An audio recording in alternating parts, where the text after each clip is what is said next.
We have just heard part 2 of this historic, never before heard by the public conversation between Glenn Gould and Tim Page, unscripted and spontaneous, dating back to 1980, and we covered an awful lot of ground. So I want to dive right in because it's so appropriate that the ending of part 1, which was the music of Sibelius, led right into the idea of North. When did you first hear the idea of North?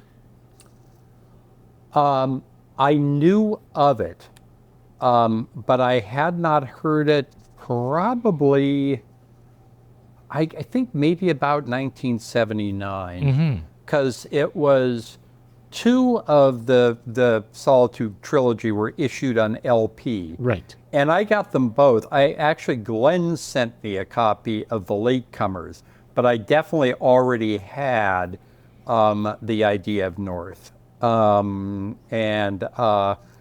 maybe a year or so. And of course, you mentioned when we talked earlier about Geoffrey Payson, and I had read his book, and part of this interview includes a friend of mine named Paul Alexander. I probably should have talked about him in the first part of this. But he was the guy who really started me thinking that Glenn Gould was not only, an incredible pianist, but also, a really great thinker. Then reading the Payson book, and then getting the, getting the interview from somebody who's still a very good friend of mine, Susan Kosis, who was then at CBS Masterworks. So I was all ready to talk to Glenn. And by the time we're on the second part of the program, we have the whole thing where, by this point I knew him, even though it was our first talk, and we were just having fun, and we were friendly, and we talked about all sorts of things. I love that story about why he never responded to minimalism with the Schubert piano accompaniment in the background. Absolutely. And, Milton Babbitt didn't much like Schubert for the exact same reason. He did not like all the repetition, right, going back and forth. And I mean, I think Milton certainly could have recognized the genius in maybe some of the late sonatas, but I don't think I ever would have been able to get him to be a fan of Die Schöne Müllerin.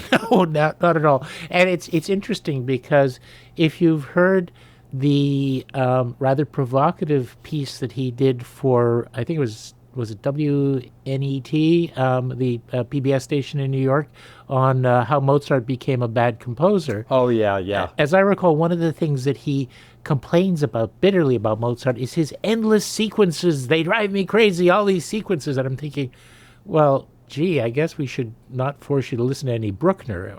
Because or Vivaldi. Or Vivaldi, exactly. Well, those are all composers that he didn't stay away from Mozart, but I think that in some cases his performances are textbook illustrations of the point he was trying to make about why it isn't very good. Like my single least favorite Glenn Gould recording, the Appassionata Sonata. He writes an essay about what a terrible piece it is, and then he plays in such a way as to make you really believe that it's a terrible piece. Even worse, I think, and this was so bad it was never issued in Glenn's lifetime, is the Chopin B minor sonata. Ooh. That's terrible. Just terrible. And he admitted that it was terrible, and he admitted he didn't like the piece. And I think that's maybe one of the reasons it wasn't issued during his lifetime. But then he died, and everybody was we got to have every scrap of Glenn Gould. And yes. and that's a very bad recording. And I like the Appassionata better than you do, but maybe not that much better. It's interesting that if you find the Chopin recording on YouTube and read the comments, there are actually some people who like it. So there you go. Cool. You know, Yeah. to each his own. It's Glenn didn't like it. Glenn said he did his worst by it. No. In fact, I have a wonderful story. I don't know whether you've heard this, but it involved Gary Graffman, who was a juror for our prize, and he said that he had been invited by Mrs. Leventrit to attend Glenn's debut at Town Hall, along with his friend, the other great pianist, the one who had to play left-handed, great Fleischer? Yeah, Leon or Fleischer. Stoneman, No, or- Leon. yeah, It was okay. Leon Fleischer, and they were buddies, and so they both were sort of ordered by Mrs. Leventrit, who was doing a favor for a friend of hers in Toronto, who didn't want Glenn's debut to be unattended. So she said, you know, boys, you're going to go and you're going to get all your friends to attend. I'm doing this for a friend, and afterwards there'll be a nice reception at my apartment. And they said, Gary said, well, we always did what Mrs. Leventrit told us to do, and we always knew that there would be a great spread at her place, so we were actually looking forward to it. And of course, he said we had no idea what to expect, and we literally were, you know, astonished because we'd never heard playing like that. And Yeah. they said after the reception at Mrs. Leventrit's afterwards, we saw Glenn, and he was standing in a corner. Everyone else was milling around and socializing, and he seemed like, you know, he really didn't care for that kind of an ambiance. So we thought, well, we better be friendly. So we went up to him, and, you know, we introduced ourselves and stuck our hands out, which he didn't shake. And so, you know, Gary said, I'm Gary Graffman, and Leon said, I'm Leon Fleischer. And Glenn stared at Leon and glowered, and he said, I know you. You play Chopin. In a terribly accusatory tone. So there you go. Absolutely consistent, even from that point in his life.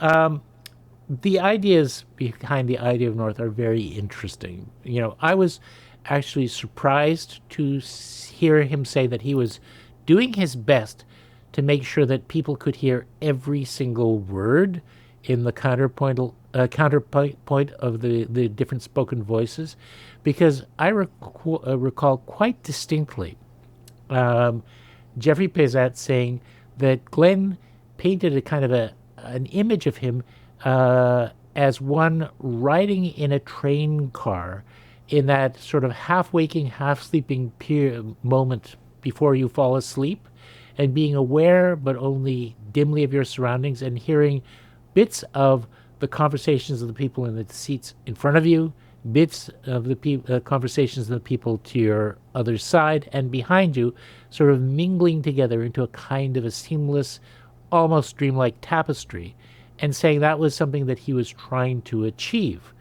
But maybe it was apocryphal, because it sounds like he wanted people to really capture everything. Well, I could see how that could be an idea that interested him.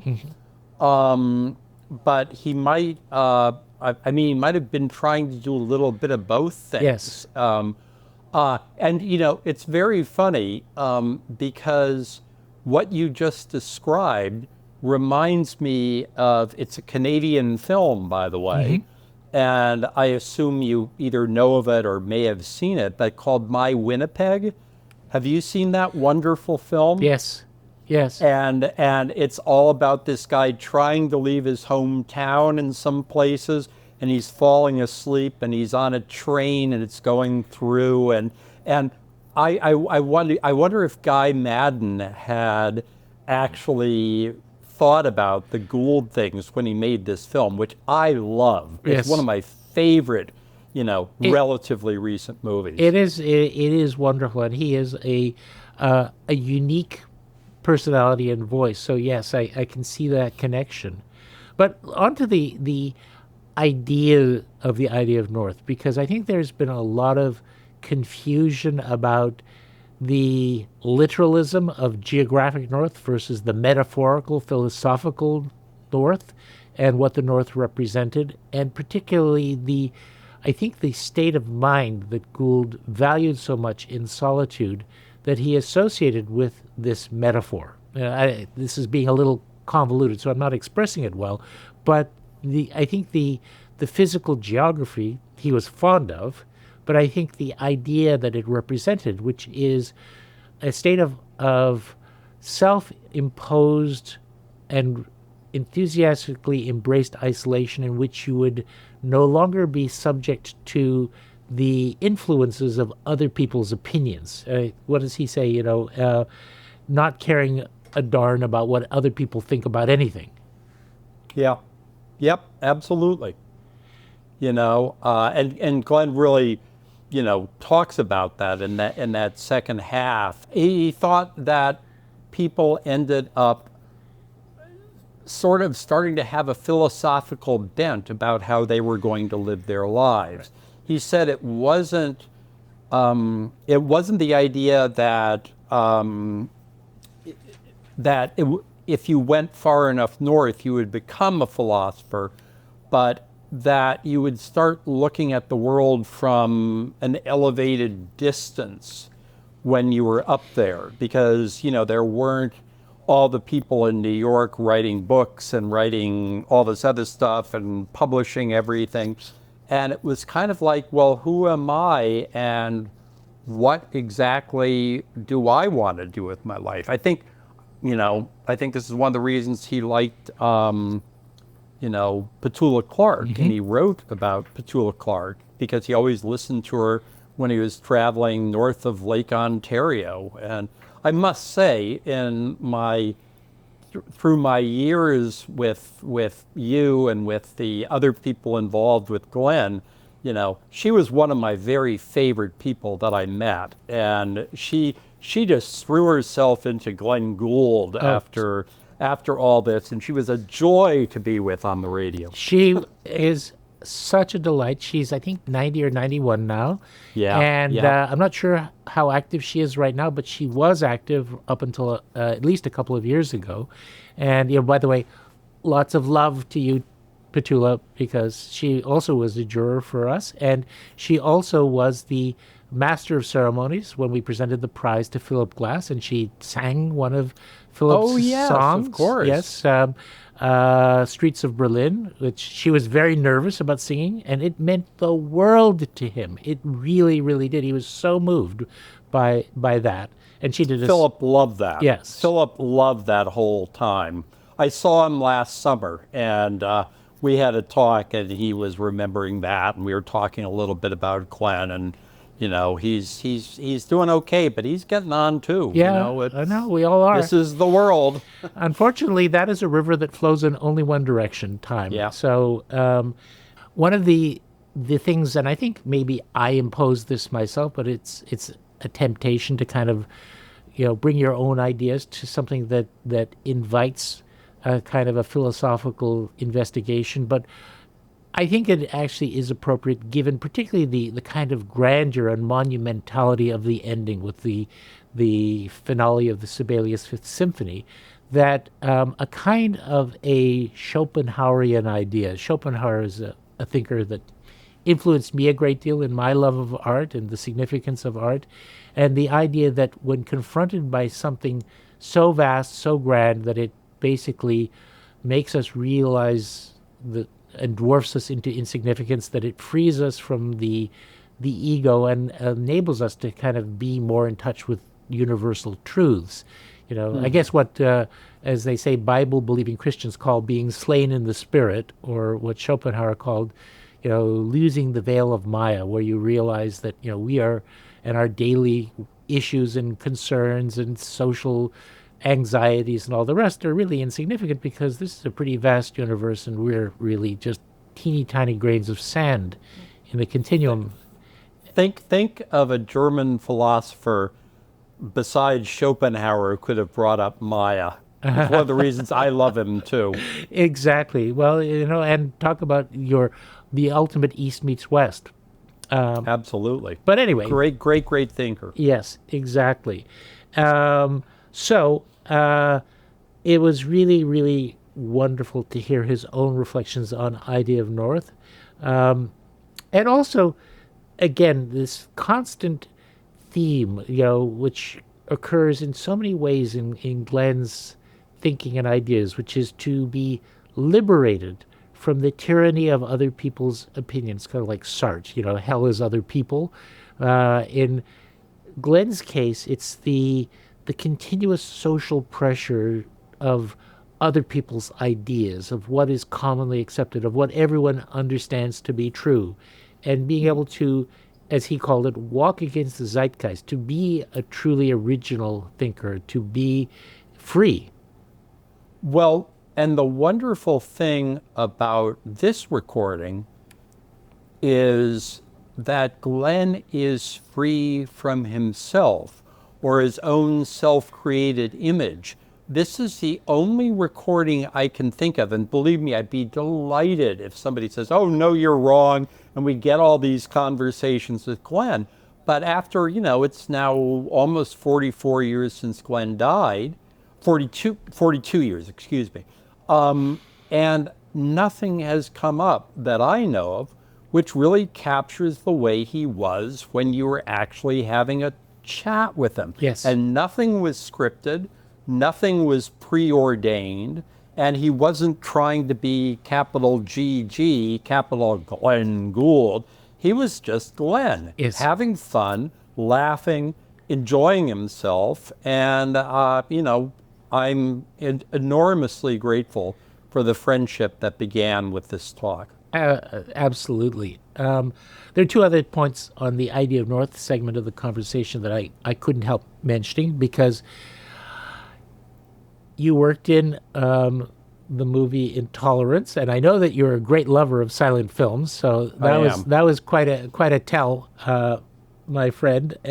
But also the part where he talks about the ability to actually not be, and I think this actually was a little later in Paul Alexander's part, where he raises the idea that, you should have the freedom to not have your perception of a work of art be conditioned by the identity of the creator, the composer. And that, to me, captures actually what I think is one of the most profound pieces of art about art that I know, which is Orson Welles' second last film, F for Fake, in which there is this great meditation on, forgeries, and whether a beautiful work of art that is a forgery of some other artist's work of art can't be a work of art in its own right, because it is in itself beautiful and skillfully created. And Wells goes into this magnificent meditation towards the end, where he talks about Chartres Cathedral and about how it was the collective creation of generations of artists, not one of whose name we know, and yet it is one of the wonders of the ages. And I think about Glenn in that connection. I wonder if he read Henry Adams, because, he did a whole book-length study on Mont Saint-Michel and Chartres. Mm-hmm. And my French is terrible, so I hope that some of your listeners will forgive me. Let's talk a little bit about the questions that your friend Paul Alexander brought in, and he sounded also very, very honored, slightly in awe to be on the phone with Glenn. So I think it meant a lot to him, and I think he got perhaps just a wee bit tongue-tied in a couple of spots, but Glenn was very generous in kind of overlooking the awkwardness of the way he put some of his questions, which were serious questions. Oh, absolutely. Yes. And I think Glenn gave him very serious answers.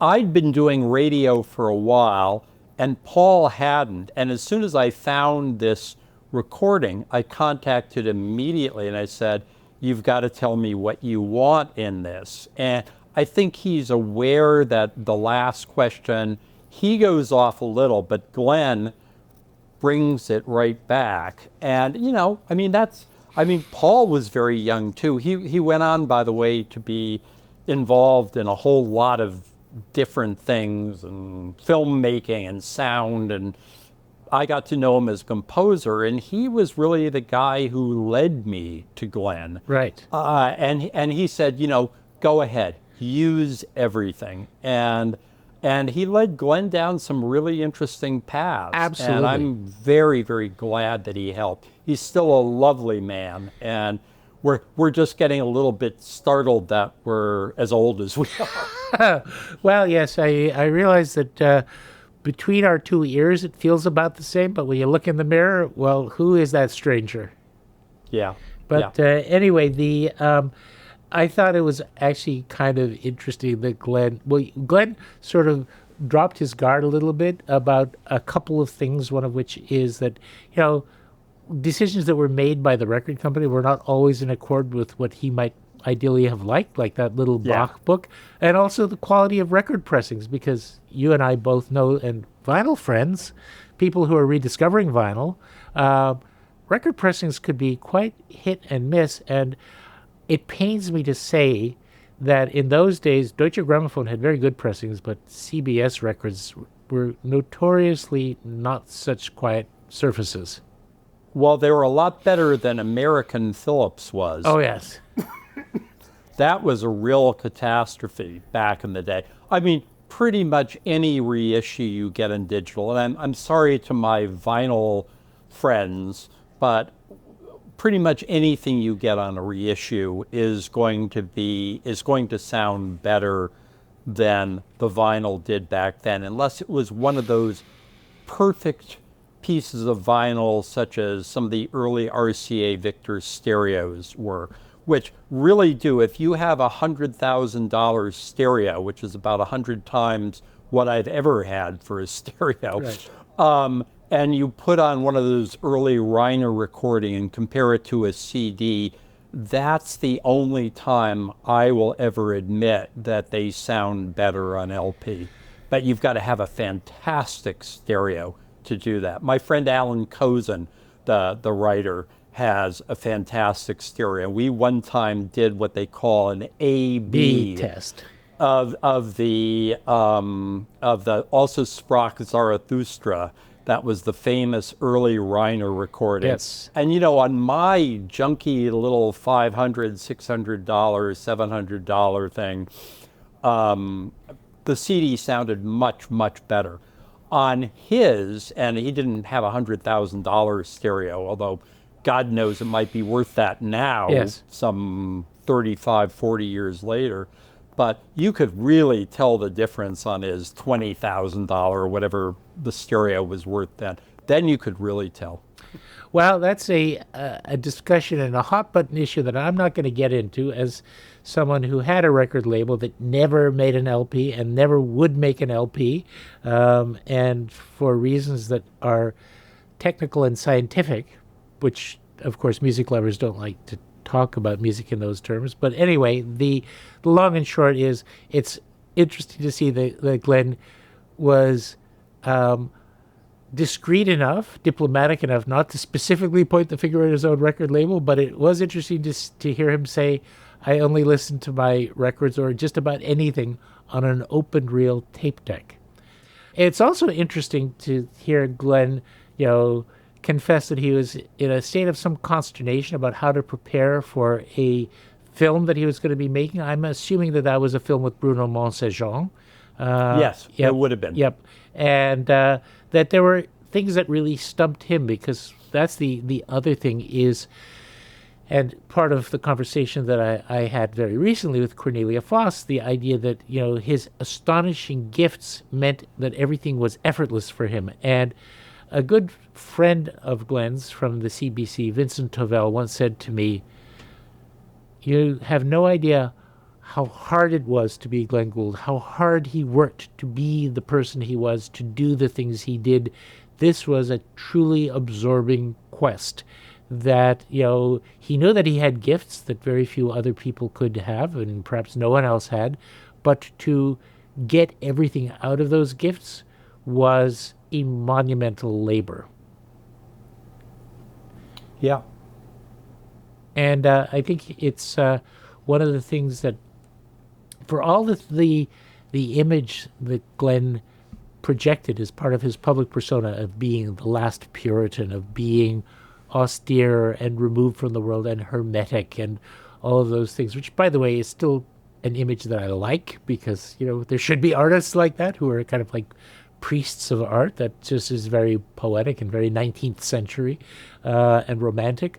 But the playfulness and what he called the sportive element, that's so much part of his personality, the warmth, the kindness, those features, but the total dedication, the fact that he lived and breathed art virtually all the time, I think also comes through. Mm-hmm. Sure. Last question, since you talked about that very, very late night moment in the rock studio where he was playing a concert just for you. Do you remember what he played? I do. What did he play? How could I forget that? What did he play? He started with the piece he played let's say. He started with the Beethoven Piano Concerto No. 2, the second movement, the slow movement. And he played, I would say, probably close to 3/4 of that, singing along, of course, the whole time. And then he went into the scene with Electra and Chrysothemis from the great Strauss opera. Yes. And he did probably maybe 5 minutes of that, I would say.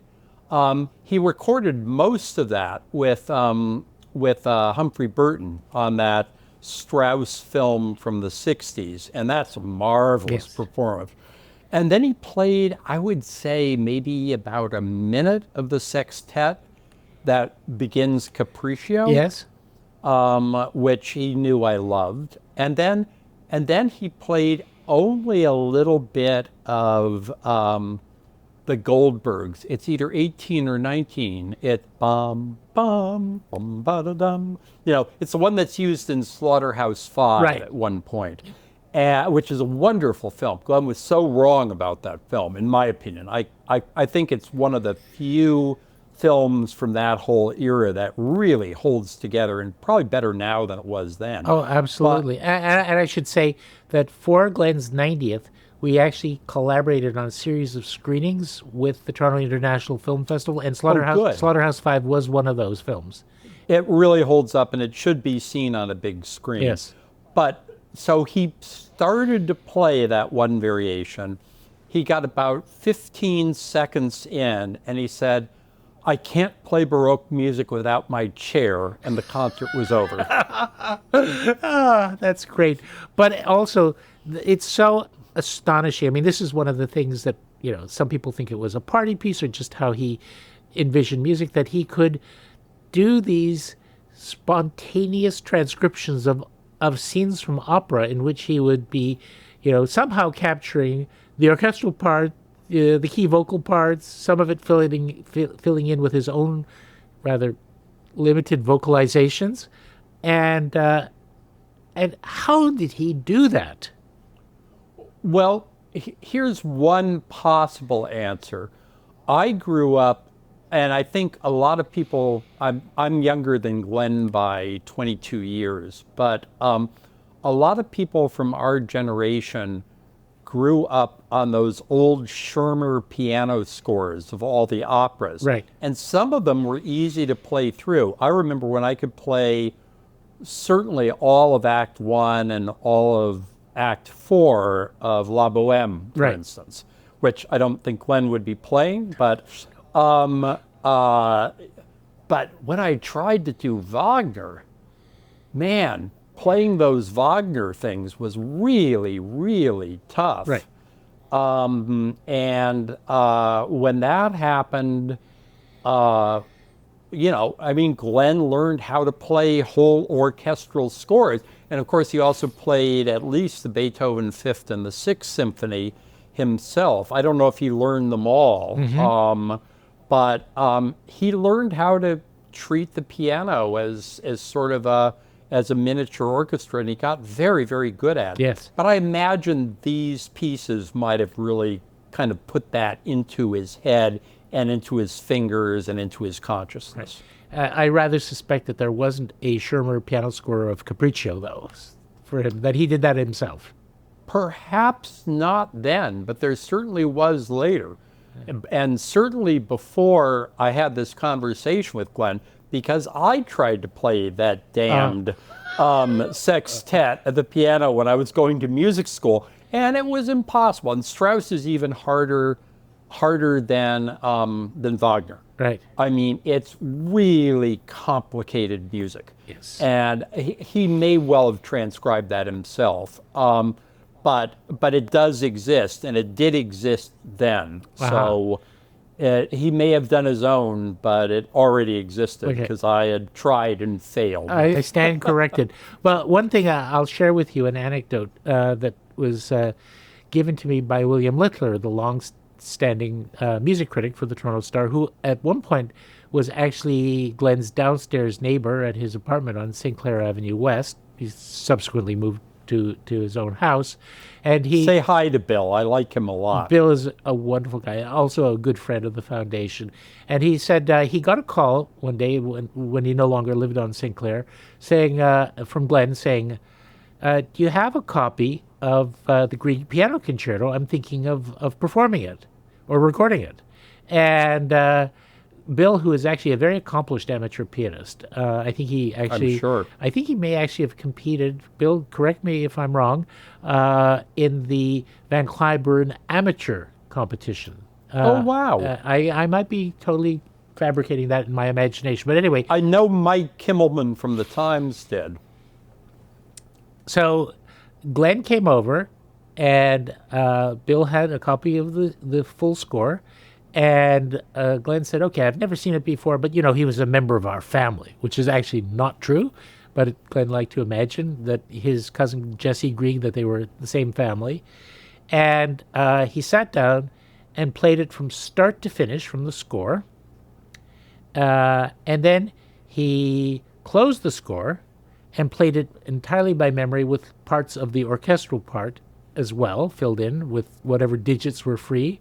And at the end, he said, well, that's it for that. And he threw the score over his shoulder and said, I never want to see that thing again. But in fact, it's true that he was thinking about recording it. And the recording session was booked with the Cleveland Orchestra. And for whatever reason, it ended up getting canceled. And it was on the return trip that CD 318, his famous piano, fell off the back of the truck and was damaged. Oh my gosh! Yeah. So it was that occasion. But the fact that he could play this not inconsiderable score through once from the score, and then play it back completely by memory from start to finish. He had to have grown up on that, though, too. I'm sure he heard it. He must have heard it. Yeah, because that was everywhere back in the day. Oh yeah. Not heard so much these days. Isn't it interesting how another piece from that period that you couldn't escape for a while was the Warsaw Concerto. Absolutely. By Richard Adensel. Yep. Anyway. Yep. Well, I think that we have maybe wandered off on our own overgrown path a little bit, or at least I have, and I apologize for that. But it's such a treat to chat with you about this. Are there any final thoughts that you like to leave us with in terms of what memories that conversation brings back, some of the other memorable conversations, some of the themes that repeatedly may have come up in your 40 or 50 other conversations with Glenn? Well, we were both huge admirers of Bergman's Winter Light. We absolutely loved that film. I was and am a Bergman fanatic. And in those rare moments when Wild Strawberries is not my very favorite film, it's Winter Light. And I don't know what he thought of Wild Strawberries. I can't believe I didn't bring it up, but I don't remember anything he said. But I do remember that we were just both stunned by Winter Light as a work of modernism, as a work of philosophy. I mean, that's an astonishing film. And so that was something we talked about. I have to say, and I tend to be a sentimental guy, as you get older. I'm going to be 70 this fall. And so I look back a lot, and I think back on the old days. But I have to say that finding this recording and listening to it straight through and really hearing the Glenn I remember, which is not really there in the scripted Goldberg Variations, meant a great deal to me. It made me feel good because I wasn't, sort of working to a script which I did not write. And Glenn was not trying to be his scripted self. It was just two guys, on a long ago night, I mean, I think back of 1980, and two of the big things that I remember were the election for better and for worse of Ronald Reagan, and the entirely worse thing of the assassination of John Lennon. And this was already late in the year, but neither of those things had happened. Right. So it's like a world that is completely far away from me now. But as I listen to it, I feel like I'm back in it, and that I'm, 25. And even though it's 1 o'clock in the morning, I'm going to meet a buddy of mine up the West End Cafe, which was a famous Columbia spot, which I confess I closed many times when I was a boy with my friends. And that's what we did right after this interview. And I wish it were still there. That's terrific. And well, it'll be very interesting as well to hear what your friend Paul Alexander says when he hears this, because we owe a debt of gratitude to him for getting you hooked on Glenn, and it was also so great to capture that moment in time, to just feel the enthusiasm and the energy that came from that frisson that came from the two of you, interacting spontaneously together. I'm going to add one thing, since Please. you mentioned this about Strauss earlier. We weren't the first. I mean, there'd already been the Pesant book, and there'd been other things, but Paul and I had a fairly uncommon view of Glenn Gould at that point. This is, of course, before he died and before the Glenn Gould Reader was published. And when, by a lot of musicians, he'd been considered this guy who had just sort of gone nuts and fled to Canada and never, ever played live piano again. Right. And then started to make, let's face it, some of those recordings in the late 70s and even some earlier ones aren't necessarily all that great, but they were interesting. And we were interested in Glenn's whole life in a way which was actually quite uncommon then. If you mentioned Glenn Gould, it was like, what was it that George Zell said? Oh, that nut's a genius, or that Yes. genius is a nut, or something like that. And we didn't think so at all. No. And when the interview that this was used for was published in the Soho Weekly News, they called him a crank on the cover of the issue. Ugh. And I was thinking like, oh, God, the whole interview is how he wasn't a crank. So I was feeling very bad about that, but Glenn called and said, oh, it's the best interview with me ever done. And so we remained friends, and he knew much better than I did Right. how the world of the media worked then. Yeah, absolutely. And I have to say, though, if I can add a parting shot to the critical fraternity, not you, but some of your colleagues, I was invited to do a radio spot with a very, very well-known critic, then active in Philadelphia, whose name begins with the letter T and whose second name begins with the letter T, so you may know who I'm referring to. Anyway, I'm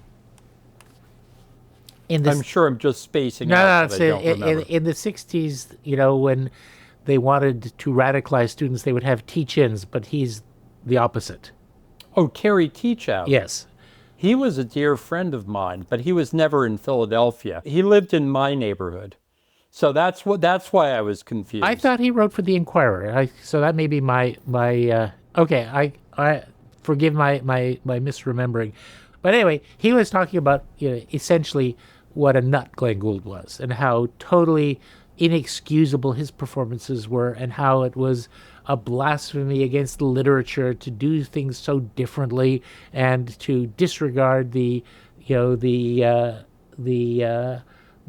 letter of the score and so on and so forth. And I thought, well, he was laying it on a bit thick. So I said, well, it seems to me that there are artists who take the score as a kind of a jumping off point to their own creativity. And what they create is a kind of a dialogue between themselves and the composer, and they meet on the ground of equals. And as blasphemous as it may seem, in a world where we kind of sacralize these composers so that it's impossible that a mere performer could ever have something to say back to Brahms or Bach or Schoenberg, I think it's perfectly valid to have that kind of discourse. Well, I would agree with you, and I would probably disagree with Terry, although Terry's opinions would change, and to his credit, he would let them change. So I don't know what he would have said toward the end of his life. We're about 2 years after he died now. But the thing that interests me is you had somebody like Harold Schoenberg, who was another person who I really loved. I really enjoyed Harold. I thought he was a great guy, and we disagreed on everything. But he loved these old pianists who would throw in a whole lot of filigree up here, and it's odd that he would get so cross about Glenn. Yes. But I guess the idea was that Harold would have added his own ideas that would have been Harold ideas, and Glenn added ideas that were Glenn's ideas, and never the twain quite met. No, exactly. And it's this is one of the great services that that the unique individuals, the outlier performers give to the world, is that polarization is healthy because it starts conversations that make people re-examine their ideas. So the British could never get their head around Glenn at all. I always felt that was an expression of the limitation of critical thought in the British classical music press. Some pretty amazing critics there. Oh, there are. Oh, absolutely, absolutely. But you step outside of certain boundary lines, and you get a good deal of pushback. French, not so much. Germans, not so much. So it's very interesting to see how that fell out. And I think that in North America, we sort of are a little bit on both sides of the track. But I would like to leave sort of as a final, since his name came up earlier, Philip Glass, as someone who I consider to be a good arbiter on this. When he received his Glenn Gould Prize, he got up and he said some very, very wonderful, beautiful things about Glenn Gould. He said, people, you cannot imagine how important Glenn Gould was. What a big deal he was, how he changed the way we reacted to music. And I'm only sorry that I didn't get to meet him and that I never had a chance to see what he would have done if he had played my music. And some people say, well, it would have been terrible because he would impose his own ideas on the score and he would change what you wrote. And Philip said, I would have welcomed it. With a mind like that, anything that he had to contribute that would have altered my music, I would have welcomed him as a partner and a collaborator. Having known both men very well, one of my great fantasies would be that I could have introduced them, because I think whatever they thought about what the other one was doing, and I'm sure Philip meant his admiration of Glenn. I'm not sure Glenn would have ever been a Philip fan. However, the two of them would have loved each other because they were warm-hearted, they were decent, caring, kind individuals, and two of my most influential mentors. Not that I matter that much, but I adored both men, and I would have loved to make that introduction. Yeah, in that doctor's waiting room up in heaven, where you're waiting before you get to see the specialist, that's a meeting that should take place. And with that, thank you so much, Tim, for sharing this. Oh, this it's my pleasure. It's been a joy to spend the time with you. Members of the audience, forgive me especially for going off on some tangents, but I couldn't resist. And I hope that it wasn't too much of an imposition on you to go down those little byways. But I think that the conversation, which is the centerpiece, really does speak for itself as something that gives us a really wonderful inner view of one of the most important musical minds of our time and of any time, Glenn Gould. Absolutely. And if you get any questions about this conversation or anything like that, please send them along to me and I'll do my very best to answer them. Sounds like a deal. Thanks so much, Okay. Tim. All right. All right. Good to see you. Great to see you. Take care. All right. Bye-bye. Bye.